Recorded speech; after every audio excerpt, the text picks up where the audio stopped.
சனி மகா பிரதோஷ நாளில் உறுதியாக மனதுடன் சிவனை வழிபட்டால் 120 ஆண்டுகள் பிரதோஷ வழிபாடு செய்த பலன் கிடைக்கும் என்று நம்பப்படுகிறது.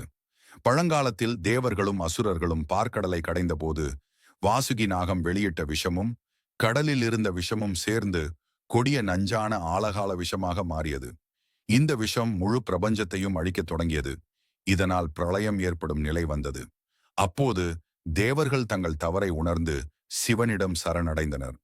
உலகத்தை பாதுகாக்க சிவபெருமான் அந்த ஆழகால விஷத்தை வளம்புரிசங்கில் அடக்கி தன் குஞ்சிதகிரியில் தொண்டையில் வைத்தார். இதனால் ஏகாதசி அன்று சிவன் ஆலகாலம் உட்கொண்டார். துவாதசி முழுவதும் அவர் மயக்க நிலையில் இருந்தார்.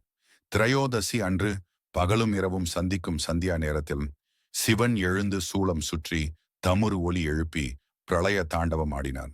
இதை சந்தியா நிறுத்தம் என்ற நாட்டியம் என்று கூறுகிறார்கள். இந்த நடனம் உலகின் 5 முக்கிய செயல்களை உணர்த்துகிறது: ஆக்கல், அழித்தல், காத்தல், மறைத்தல், அருளல். இந்த நிகழ்வு நடந்தது சனிக்கிழமை திரையோதசி திதியில். அதனால் சனி பிரதோஷ நாளில் சிவனை வழிபட்டால் அனைத்து பிரச்சனைகளுக்கும் தீர்வு கிடைக்கும் என்று நம்பப்படுகிறது.